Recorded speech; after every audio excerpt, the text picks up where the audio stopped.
নমস্কার বন্ধুরা, আমি আজকে চলে এসেছি আবার নতুন একটা ভিডিও নিয়ে। আশা করি আপনাদের ভালো থাকবেন, সাথে থাকবেন। আর সাথে আমি আরেকটা গল্প নিয়ে এসেছি, সেটা হলো শিকাগো ধর্ম মহাসভায় স্বামী বিবেকানন্দ। তো চলুন আমি শুরু করলাম, আপনারাও শুনতে থাকুন, আশা করি ভালো লাগবে। শ্রী রামকৃষ্ণের বার্তাবাহক ধর্মদূত স্বামী বিবেকানন্দ। নরেন্দ্রনাথ দত্ত শ্রীরামকৃষ্ণের শিষ্য হয়ে তার উদার ধর্মভাবকে নিজ জীবনে বিকশিত করলেন। সন্ন্যাসব্রত গ্রহণ করে তিনি বিশ্বে বিবেকানন্দ নামেই পরিচিত হয়েছেন। স্বামী বিবেকানন্দকে আমরা বিদেশে, বিশেষত আমেরিকার চিকাগো শহরে ধর্ম মহাসভায় হিন্দু ধর্মের প্রচারক হিসাবে বিশেষভাবে জানি। শিকাগো শহরে ধর্ম মহাসভায় যোগদানের আগেও তিনি ভারতের বহু স্থানে হিন্দু ধর্ম ও ভারতীয় সংস্কৃতির আদর্শ সম্পর্কে বক্তৃতা ও আলোচনা করেন। শিকাগোর পরও তিনি আমেরিকা ও ইউরোপের বহু স্থানে এবং ভারতেও ধর্ম, মানব জীবনের আদর্শ, ভারতীয় দার্শনিক চিন্তার বৈশিষ্ট্য, বিশ্বশান্তির উপায়, সর্বধর্মের ঐক্য প্রভৃতি নানা বিষয়ে বক্তৃতা ও আদর্শ প্রচার করেন। তার জীবন ও বাণী সকলেরই অনুসরণযোগ্য। স্বামী বিবেকানন্দ সারা জীবনব্যাপী পৃথিবীর সব মানুষের জন্য যেসব উদার ও কল্যাণকর ভাবসমূহ প্রচার করেছেন, সেসব তার নিজস্ব কোনো ভাব নয়। সেই সব ভাব হলো তার গুরু শ্রী রামকৃষ্ণের ভাব। আবার বলা যায় সেই সমস্ত ভাব শ্রীরামকৃষ্ণের নিজস্ব মন গড়া কিছু নতুন ভাবনা নয়। শ্রীরামকৃষ্ণের উদার ধর্মভাব, জীবসেবার ভাব, মানব কল্যাণের ভাব সবই হলো ভারতের প্রাচীন সনাতন ধর্মের ও মুনি ঋষিদের আচরিত ভাব। ভারতবর্ষ এবং পৃথিবীর মানুষ সেই সব ভাব ভুলে গিয়েছিল। শ্রীরামকৃষ্ণ সাধনা করে সেই সব ভাব আবার জগতের কল্যাণের জন্য জাগিয়ে তুললেন।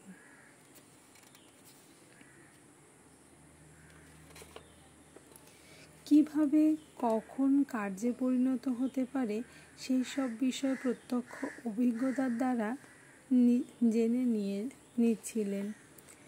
এই ভারত পরিক্রমায় নিজের সাধক জীবন গঠনের কালেই স্বামীজি শিকাগো শহরে ধর্ম মহাসভা অনুষ্ঠিত হওয়ার সংবাদটি পান। তখনই তার মনে হলো যে তার গুরুদেবের ভাবপ্রচারের শ্রেষ্ঠ ক্ষেত্র হবে আমেরিকা। শিকাগো শহরে অনুষ্ঠিতব্য এই ধর্ম মহাসভা তার চিন্তাকে স্বীকৃতি এবং নিজে থেকে উৎসাহ দিলেন আরও বহু ধর্মের অনুগামী ভারতবাসী এবং স্বামী বিবেকানন্দের ভাবানুগত বহু শিক্ষিত ব্যক্তি। বহু ভাবনা চিন্তার পর স্বামীজি তার গুরু শ্রীরামকৃষ্ণের স্বপ্ন নির্দেশ এবং শ্রী মা সারদা দেবীর আশীর্বাদপত্র পেয়ে স্থির করলেন যে তিনি শিকাগো ধর্ম মহাসভায় যোগদান করে তার গুরুর শিক্ষাকে প্রচার করবেন। স্বামীজি যেমনটি ভেবেছিলেন, তার গুরুদেবের প্রেরণায় শিকাগো ধর্ম মহাসভাই হয়েছিল শ্রীরামকৃষ্ণ ভাবপ্রচারের প্রধান মঞ্চ। শিকাগোর ধর্ম মহাসভায় পৃথিবীর সকল প্রধান ধর্মের প্রতিনিধিবৃন্দ উপস্থিত ছিলেন। সর্বধর্মের ও সর্বদেশের 6-7 হাজার সুশিক্ষিত শ্রোতাও সেখানে ছিলেন। পৃথিবীর প্রায় সব দেশের সাংবাদিকগণও ছিলেন। সারা বিশ্বের মানুষ আগ্রহের সঙ্গে শিকাগো ধর্ম মহাসভার আলোচনা ফলাফলের দিকে লক্ষ্য রাখছিলেন। এখানে ধর্মসভায় হিন্দু ধর্ম ও শ্রীরামকৃষ্ণ ভাবের শ্রেষ্ঠত্ব প্রমাণিত হলো। আমি যে বইটা পড়ছি এটা হলো শিকাগো ধর্ম মহাসভায় স্বামী বিবেকানন্দ। ছোট্ট একটি সামান্য চটি বই, বড় বই নয়। সেখানটাতে সামান্য কিছু অংশ তুলে দেওয়া আছে। মাত্র 24 টাকা দিয়ে আমি কিনেছিলাম। তো এবার পূর্ব পরবর্তী অংশটুকু ধর্ম মহাসভার পরিকল্পনা ও উদ্দেশ্য। শিকাগো ধর্ম মহাসভাটি ছিল বৃহৎ একটি শিল্প মেলার অংশ। 400 বছর আগে অভিযাত্রী কলম্বাস স্পেন থেকে আমেরিকা আসেন। কলম্বাসের আমেরিকা আগমনের পর থেকে বিশ্বের সব দেশের সঙ্গে সকল দেশের একটা যোগাযোগ স্থাপিত হয়। এই 400 বছরে পৃথিবীর বহু দেশের, বিশেষত পাশ্চাত্য দেশের বহু বৈষয়িক উন্নতি হয়েছিল। 400 বছরে বিজ্ঞান, কারিগরি বিদ্যা, শিল্প, কলাবিদ্যা, দর্শন চিন্তা, ধর্ম বিষয়ক চিন্তা ও সমাজবিজ্ঞানের নানা বিষয়ে বিশেষ যেসব উন্নতি এবং পরিবর্তন ইত্যাদি হয়েছিল, সেই সব বৃহৎভাবে প্রদর্শনের আয়োজন করা হয়েছিল শিকাগো শহরে। 1893 খ্রিস্টাব্দে কলম্বাসের আমেরিকা আগমনের 400 বছর পূর্তির স্মারক প্রদর্শনী মেলা ছিল এটা। এই মেলায় প্রাচ্য পাশ্চাত্য উভয় দেশের সংস্কৃতির নিদর্শন প্রদর্শিত হচ্ছিল। সঙ্গে সঙ্গে নানা সভা সমিতির মাধ্যমে এই মেলায় জ্ঞান, বিজ্ঞান ও শিল্পকলা বিষয়ে নানা তত্ত্বের আলোচনারও ব্যবস্থা ছিল। এই জাতীয় আলোচনা সভারই একটি অঙ্গ ছিল ধর্ম মহাসভা। চার্লস ক্যারল বনি নামে একজন আইনজ্ঞ মনীষী ছিলেন আলোচনা সভাগুলির মূল পরিকল্পক। তার উদ্দেশ্য ছিল পৃথিবীর সমস্ত মনীষী স্বাধীনভাবে নিজ নিজ মত ব্যক্ত করে মানুষের চিন্তাকে প্রসারিত করুন, প্রত্যেকের সঙ্গে ভাবের আদান প্রদান করে সমগ্র বিশ্বকে উন্নত করুন। ধর্ম বিষয়েও মানুষের উদারতা ও পরমত সহিষ্ণুতা বর্ধিত হোক, এই ছিল ধর্ম মহাসভার উদ্যোক্তাদের ইচ্ছা। স্বামীজি যখন ভারতবর্ষ পরিক্রমা করছিলেন, তার ভাবছিলেন কিভাবে স্বামীজি যখন ভারতবর্ষ পরিক্রমা করছিলেন আর ভাবছিলেন কিভাবে তার গুরু শ্রীরামকৃষ্ণের ধর্ম ও মানব সেবার উদার ভাবকে বিশ্বে প্রচার করবেন, তখনই তিনি জানতে পারেন এই ধর্ম মহাসভার মহান ও উদার আদর্শের কথা। তার অনুগামী অন্যেরাও শুনে খুব উল্লসিত হলেন এবং স্বামীজিকে এই ধর্ম মহাসভায় যোগদান করার জন্য উৎসাহিত করতে লাগলেন। স্বামীজি মনে মনে বুঝতে পারলেন তার গুরু শ্রীরামকৃষ্ণই এই ধর্ম মহাসম্মেলনের ব্যবস্থা করেছেন, কারণ তখন জগতের সমস্ত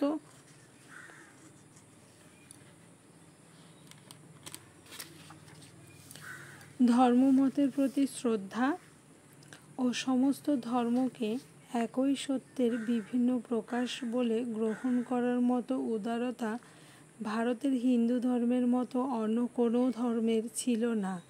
শ্রীরামকৃষ্ণই সনাতন হিন্দু ধর্মের এই উদার মতের সিদ্ধ সাধক। শ্রীরামকৃষ্ণেরই ইচ্ছা স্বামীজি হিন্দু ধর্মের এই উদার বাণীকে সমগ্র বিশ্বে প্রচার করুন, নরেন শিক্ষে দেবে। এই নির্দেশের মধ্যে জগতের ধর্ম শিক্ষার কথাটা মুখ্য।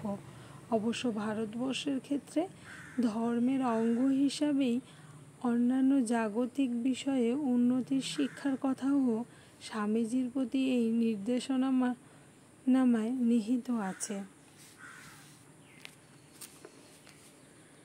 শ্রীরামকৃষ্ণ দৈব প্রেরণায় এবং অনুগামীদের উৎসাহে স্বামীজির ধর্মসভায় যোগদানের সিদ্ধান্ত। শিকাগো ধর্ম মহাসভার দিন যতই নিকটতর হলো, ততই স্বামীজির যোগদানের ইচ্ছাও প্রবলতর হতে থাকল। তার অনুগামীরাও স্বামীজির আধ্যাত্মিক ব্যক্তিত্ব সম্পর্কে এবং ভারতের উদার হিন্দু ধর্মের বিজয় সম্পর্কে খুব বিশ্বাসী ছিলেন।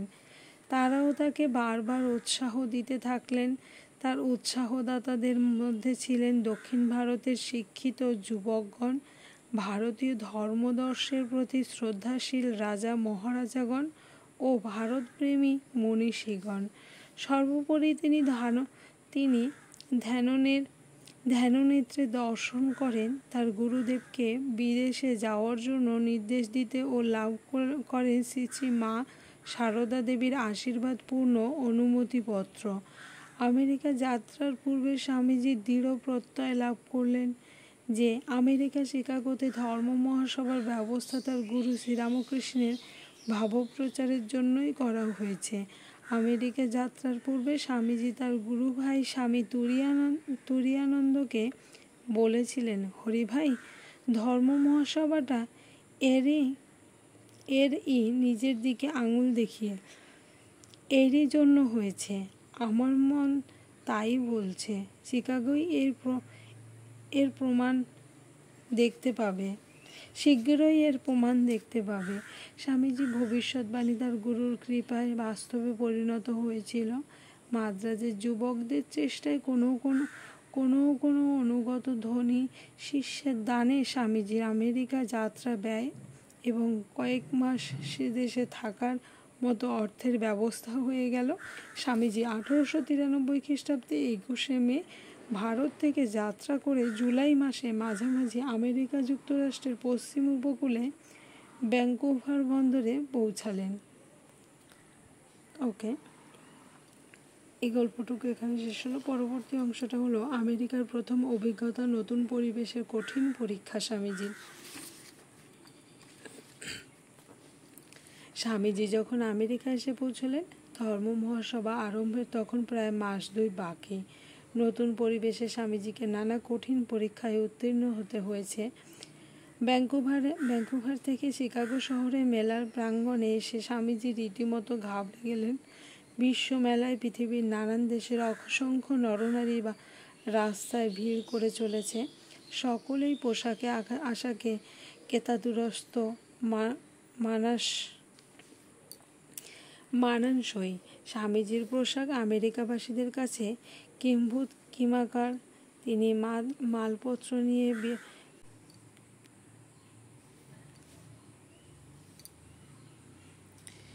বিশ্বমেলায় পৃথিবীর নানা দেশের অসংখ্য নরনারী রাস্তায় ভিড় করে চলেছে।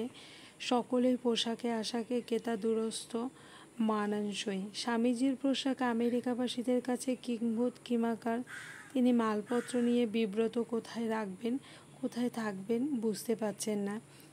কলিমজুরাও তাকে ঠকাচ্ছে। দুষ্টু ছেলের দল তার অদ্ভুত অচেনা পোশাক দেখে পিছু নিচ্ছে ও বিরক্ত করছে।